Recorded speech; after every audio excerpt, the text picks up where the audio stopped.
Bom dia, irmãos. Feliz sábado a todos. Vamos abrir as nossas Bíblias lá no livro de Salmos, capítulo 139.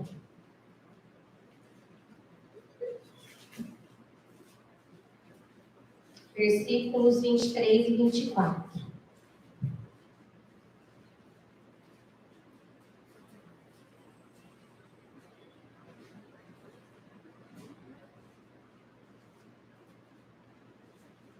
Salmo 139, 23 e 24. Aqui Davi pede para que o Senhor sondasse a vida dele. Então, o versículo 23 diz o seguinte: sonda-me, ó Deus, e conhece o meu coração. Prova-me e conhece os meus pensamentos. E vê se há, no sentido de existir, algum caminho perverso em mim. E guia-me pelo caminho eterno. O outro versículo que eu iria ler, o pastor compartilhou aqui conosco, de Jó 13, 23, onde Jó pede para que o Senhor notificasse ele a respeito de suas transgressões e de seus pecados. E o Senhor, ele tem sondado e ele tem visto caminhos maus dentro dos nossos corações.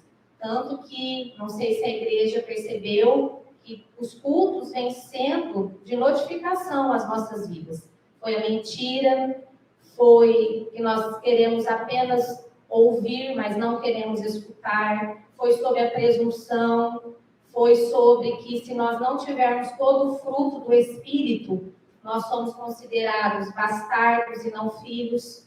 E hoje ele vai falar conosco um pouquinho sobre mais um pecado. E é com muita vergonha que eu vou compartilhar este pecado e o meu testemunho com vocês. Vergonha não do que vocês vão pensar a meu respeito, mas ao ponto em que o pecado faz com que a gente chegue. Que é, só vou apagar, e o perigo da falsidade. Mas antes da gente conversar a respeito deste pecado chamado falsidade, lá em 1 Coríntios, não precisa abrir, capítulo 9, versículo 27, a palavra de Deus nos diz que Paulo subjugava o seu corpo à servidão, para que quando ele fosse pregar aos outros, ele mesmo não fosse reprovado. E eu me enquadro exatamente neste versículo. Há um mês, aproximadamente, um pouquinho mais, eu preguei sobre a obediência e a desobediência. Que a obediência nos leva à vida eterna e a desobediência pode vir em forma de castigo. E eu literalmente fui reprovada por Deus. Porque eu escolhi desobedecer. E se a gente parar para meditar, desde que nós acordamos até o momento em que a gente dorme, a nossa vida é feita de escolhas. E muitas destas escolhas, Jesus tenta nos convencer de várias maneiras. Mas a dureza do nosso coração, ou até mesmo a obstinação de querer algo, como fala em Romanos 1:28, que de tanto eu querer algo e desejar algo, Deus concede, mas sofremos consequências, como o pastor disse, desnecessárias, porque ultrapassamos o limite que Deus nos pediu para irmos.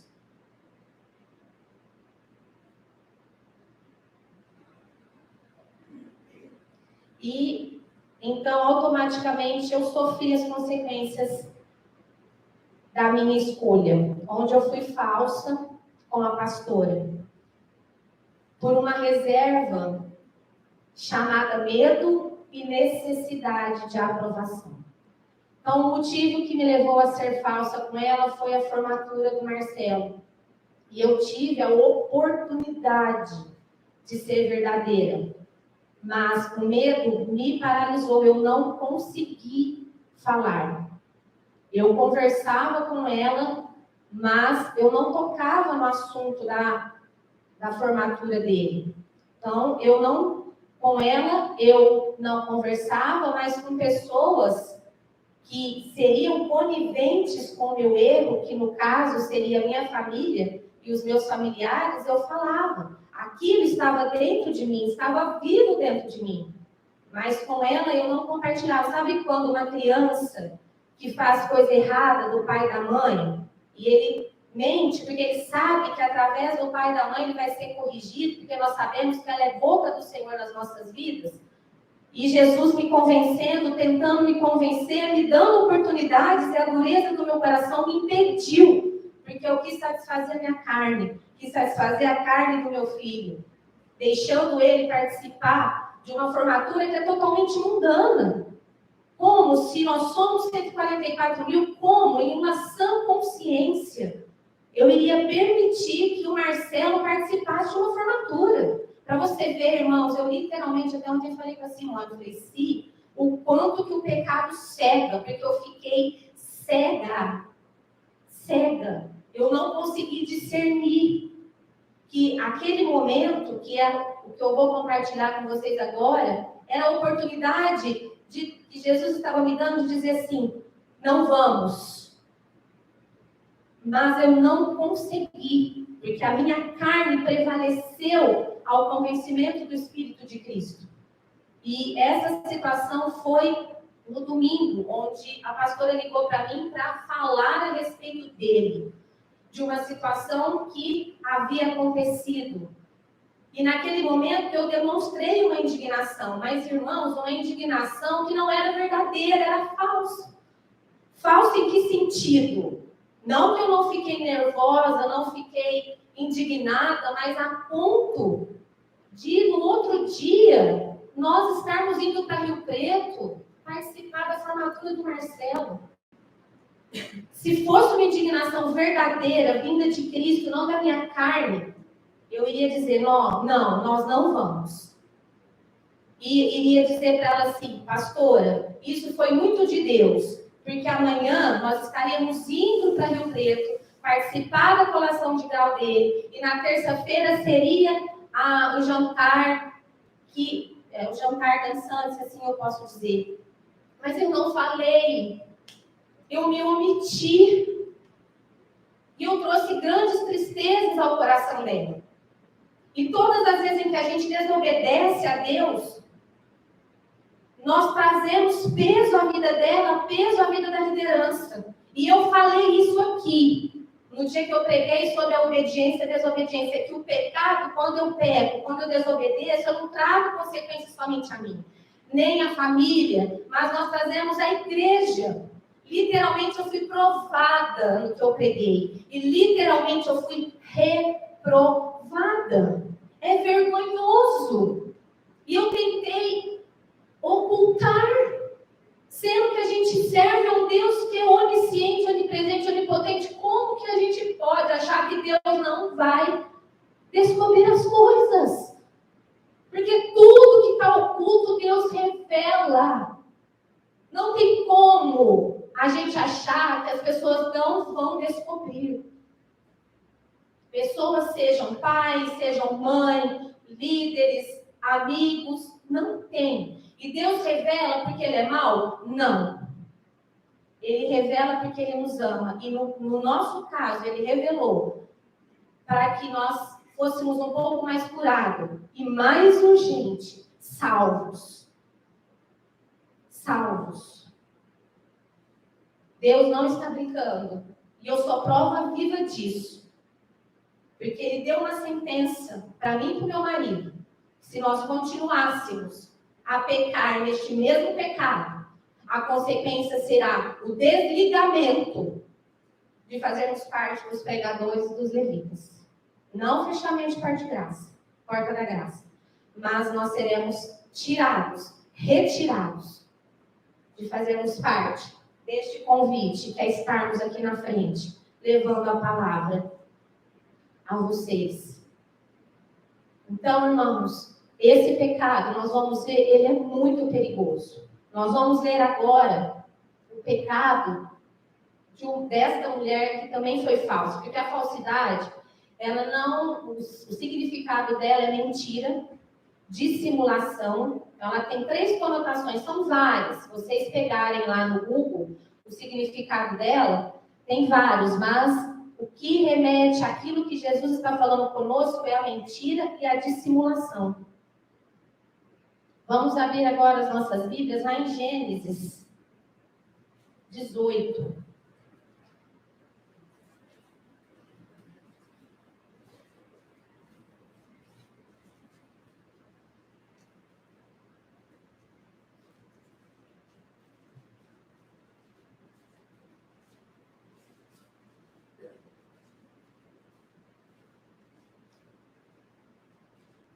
Versículos 10. Então, aqui, o contexto de Gênesis 18 é a promessa do nascimento de Isaac, a Sara e Abraão. Então, no versículo 10, Jesus diz o seguinte: após Abraão ter acolhido os 3 homens, um deles era Jesus, para ceiar, para comer junto com Abraão. E Jesus disse: eu certamente retornarei a ti de acordo com o tempo da vida. E eis que Sara, tua esposa, terá um filho. E Sara o ouviu na porta da tenda que estava atrás dele. Então, ela ouviu o que Jesus falou. E qual foi a atitude de Sara? Versículo 12. Sara riu dentro de si. Naquele momento, ela sorriu. E aí, Jesus, no versículo 15, disse para ela. Então Sara negou, dizendo: eu não ri, pois ela estava com medo. E ele disse: não, mas tu riste. Então nós podemos ver que naquele momento o sentimento que estava dentro de Sara não era compatível com aquilo que ela demonstrou para Jesus. Então, além dela ter sido dissimulada, ela mentiu. O que Jesus esperava dela e o que Jesus espera de nós? Senhor Jesus, o que Jesus esperava de mim? Não, eu errei. Eu fiz isso, fiz aquilo, e o pior, o Senhor ia revelar, deu mais uma oportunidade para eu ser verdadeira por completo. Para contar para a pastora toda a história. Mas o medo, como houve na vida de Sara, me impediu de contar tudo. Então eu contei um pouco, Deus revelou para ela, e o Senhor veio novamente e me exortou. Ao invés de eu romper com esse medo, eu me calei. Lá vem o Senhor de novo e me exorta de novo. Olha o perigo que o medo traz, a consequência que o medo traz às nossas vidas. E o que o Senhor Jesus esperaria dela? Fala, não, Senhor, eu ri mesmo, porque eu estou incrédula. Eu já não tenho idade. A palavra aqui de Deus disse que ela cessou, que Abraão e Sara cessaram de estar juntos. Como? Em sã consciência, eu poderia conceder um filho. E nós sabemos que é a verdade que liberta. E eu pedi para o Senhor, a partir do momento em que tudo aconteceu, eu falei, Senhor, me ajuda a ser verdadeira. Que não mais o medo, nem a necessidade de aprovação venha me impedir de alcançar o reino dos céus.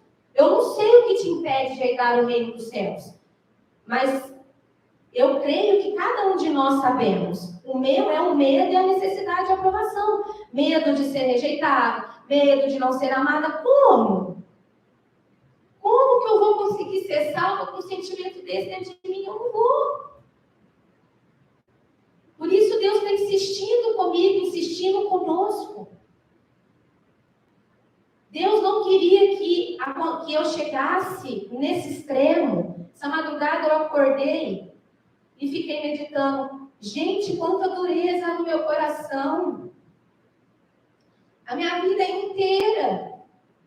Como disse o pastor, quantos sofrimentos desnecessários pela dureza do meu coração. Frutos colhidos de angústia e de dor desnecessários. Por quê? Porque a gente quer, porque eu quis.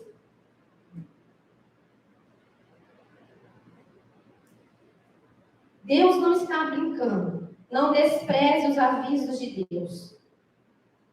Às vezes, irmãos, vocês não são falsos, como eu fui com a pastora. Às vezes vocês podem ser falsos com seus pais. Podem ser falsos entre os irmãos, irmãos de sangue.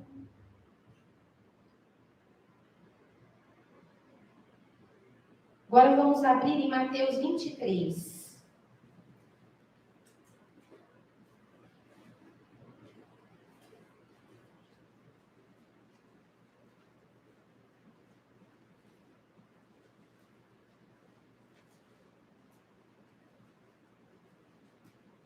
Mateus 23.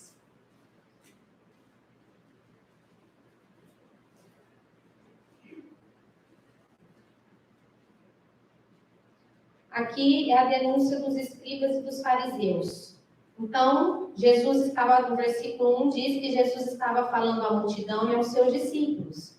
E no 13 ele diz o seguinte: tudo, pois, o que vos disserem, então tudo que os fariseus e os escribas te disserem, vocês observam e façam. Porém, não façais segundo as suas obras, porque eles dizem e não façam, e não fazem, perdão.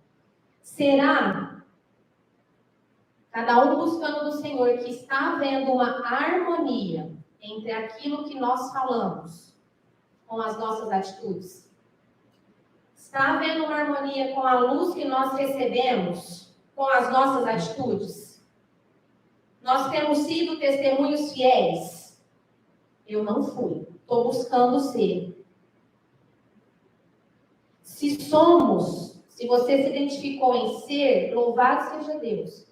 Agora, se você identificou em não ser, sobre nós vai vir o ai, que se vocês lerem todo o capítulo 23, são 7 ais de Jesus dizendo: ai de vós, escribas e fariseus hipócritas. E a hipocrisia.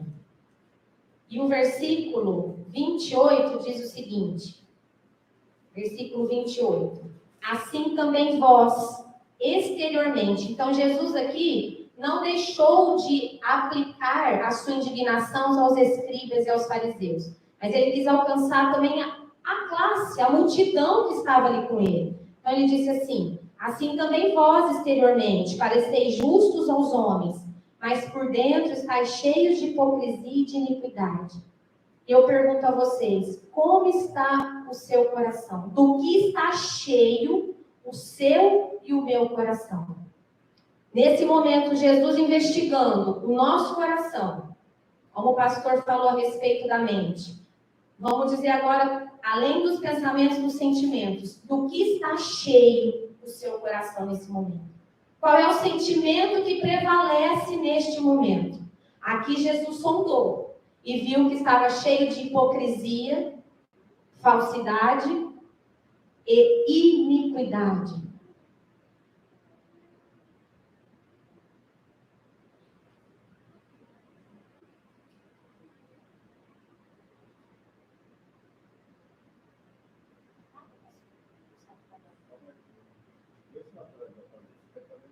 Aí atrás está dando para ler?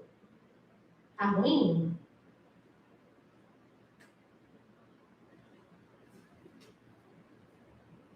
Ruim assim? Então, são alguns textos da Ellen White que ela fala o seguinte: engano.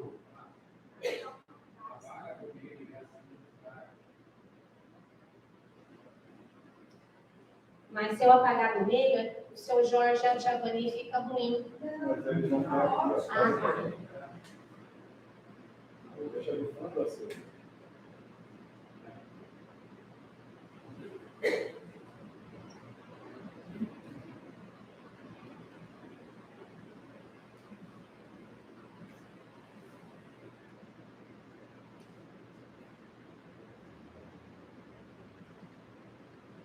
Engano, falsidade e infidelidade, foi o que o pastor também compartilhou conosco a respeito de Jó, que Jó era um homem fiel e que Deus nos espera que sejamos fiéis como ele, podem ser dissimulados e ocultos dos olhos humanos. Então, toda atitude de falsidade, infidelidade, de engano, nós podemos até tentar ocultar aos olhos dos homens, mas não dos olhos de Deus.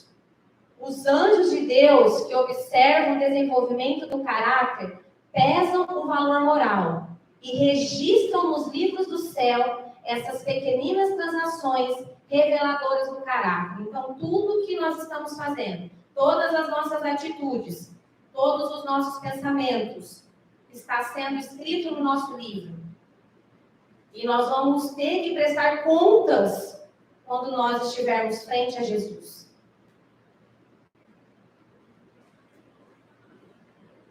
O alerta de Ellen White é claro.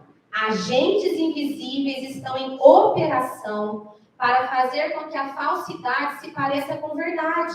Então, aquilo que é urgente, que é uma mentira, onde Jesus está dando oportunidades, está tentando nos convencer, o diabo faz com que se pareça uma verdade. Para que a gente peque, para que a gente caia.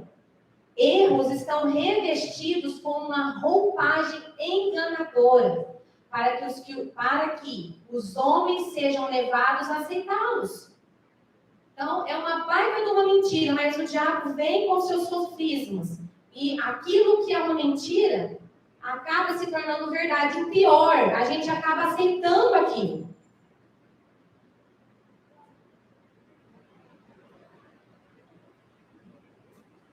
São mudanças discretas, com foco especial nas novas gerações, em nós, nos nossos filhos, e que estão nos conduzindo rapidamente para uma condição preocupante. Afinal, as correntes do pecado são muito leves para serem percebidas, até que fiquem muito pesadas para serem quebradas.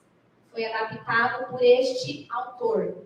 Se não despertarmos em tempo, aquilo que não vencermos acabará nos vencendo e causará nossa destruição. Se a gente não buscar a força de Cristo e tomarmos uma firme decisão, que foi o que na terça-feira de manhã, ao acordarmos, nós estávamos de viagem, o Senhor me disse que o que Ele espera de mim e o que Ele espera de nós é esta firme decisão. E permaneçamos nesta firme decisão, porque existe uma outra falha nossa. A gente até começa, mas nós abaixamos a guarda e retrocedemos naquilo que começamos. E aí vai ser a nossa destruição. E se houver a destruição, chegando ao final, no sentido da destruição, aí é perda de salvação.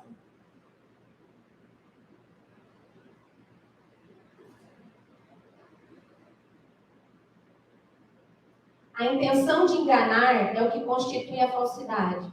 Se você teve uma intenção de enganar, nós já somos considerados falsos diante de Deus. A intenção.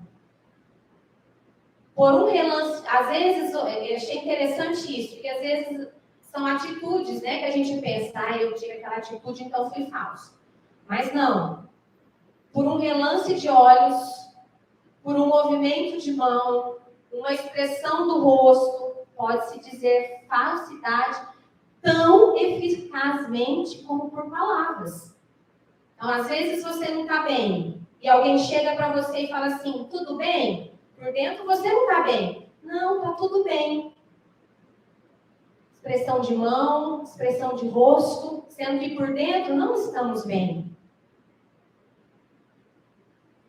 Todo exagero intencional, toda sugestão ou insinuação calculada, a transmitir uma impressão errônea, ou seja, errada, ou desproporcionada, mesmo a declaração de fatos, feita de tal maneira que iluda, é falsidade. Então, tudo está patente aos olhos de Deus. A Bíblia condena, este é o último slide, da forma mais veemente. Veemente é o mesmo que intensa. Toda falsidade, fraude e desonestidade. Mas foi-me mostrado que o povo de Deus foi colocado em terreno inimigo. Cedeu às suas tentações e seguiu-lhe os artifícios até se tornarem perigosamente embotadas as suas sensibilidades. Tanto que o Senhor falou conosco, na quarta, que não fomos sensíveis espiritualmente a respeito dos dízimos e das ofertas. O pecado tem embotado as nossas sensibilidades. Não conseguimos discernir o que o Senhor quer das nossas vidas. Ficamos confusos. E a palavra de Deus diz que os que esperam no Senhor não serão confundidos. Tem um leve desvio da verdade, uma pequenina variação das reivindicações de Deus, não é, afinal, considerado muito pecaminoso quando se acham envolvidos ganho ou perda de dinheiro. Aqui ela fala a respeito de dinheiro, de mamão, mas nós vamos trazer para a nossa carne, para satisfazer a nossa carne.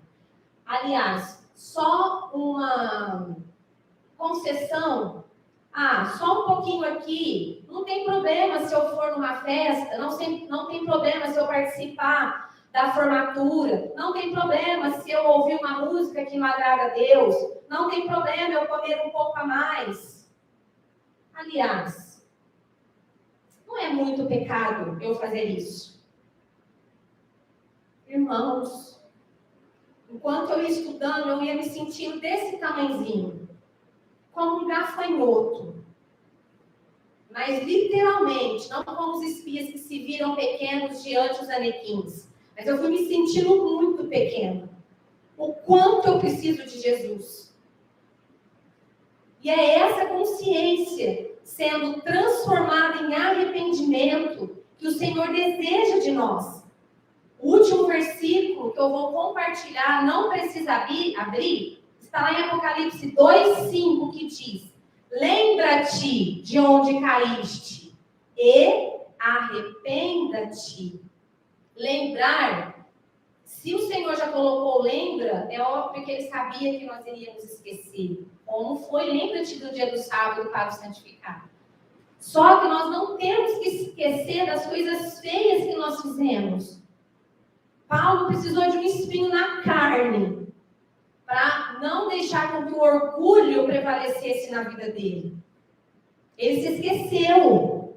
E não é tempo da gente se esquecer. É tempo que foi o Senhor que me disse de tomarmos essa firme decisão de sermos tudo aquilo que um dia nós não fomos ou achávamos que éramos. E sermos tudo aquilo que Jesus tem toda a condição de dar a mim e a você. Só que nós precisamos querer. Nós precisamos deixar. Ele bate, ele não arromba. E quando ele precisa arrombar, vem com situações muito difíceis, desnecessárias.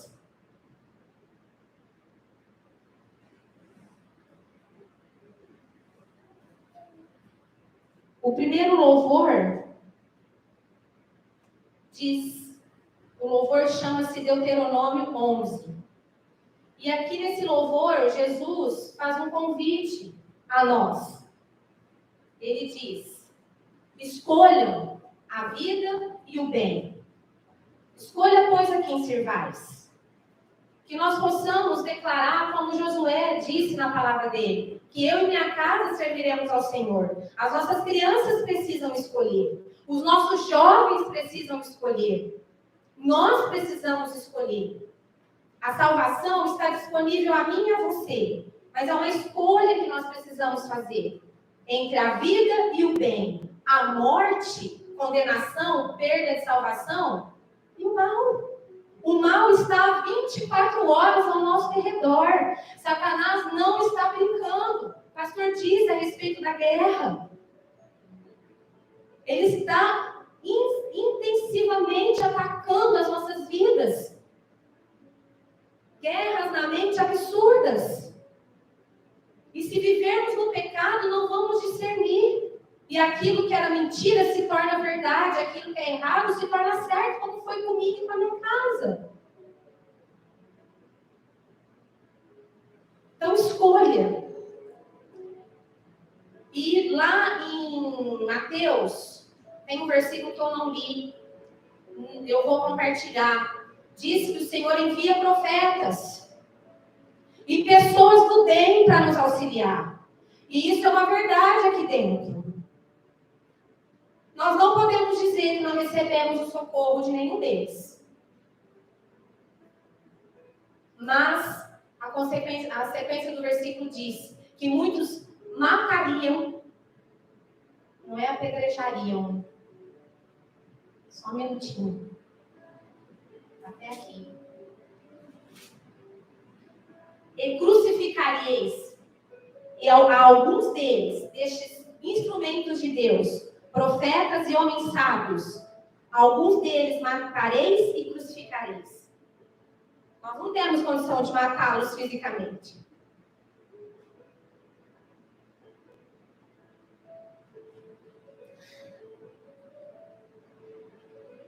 Nós não temos condição de matá-la, trazendo peso sobre a vida dela. Porque toda vez que nós desobedecemos, nós trazemos sobre a vida dela peso. E é algo que ela tem pedido aqui pra gente. É que a gente ore pela vida dela. Então, irmãos, se posicione. Escolhamos a vida. Não é choro de sentimentalismo. É choro de tristeza. Porque eu machuquei o coração, além da minha pastora, de uma amiga muito querida. Que a igreja possa se levantar e fazer este louvor. A resposta que o Senhor Jesus está esperando de nós a tempo, como uma firme decisão de estarmos em todo o tempo no centro da vontade dele. Às vezes você pode dizer para mim assim, mas irmã, como que eu sei que é estar no centro da vontade do Senhor? Foi até uma pergunta que nós fizemos na viagem. Jesus faria isso? Jesus estaria neste lugar? Jesus teria este sentimento? Se eu tivesse feito essa pergunta, tudo isso teria sido evitado. Então, que vocês também, simples, mas que com essa resposta a gente vai conseguir entender. E não vamos mais cair nas armadilhas do diabo, onde a mentira se parece uma verdade. Então, escolha nesta manhã e permaneçamos nesta escolha de obediência e de fazermos o bem, como Jesus assim fez, assim façamos nós também. Amém?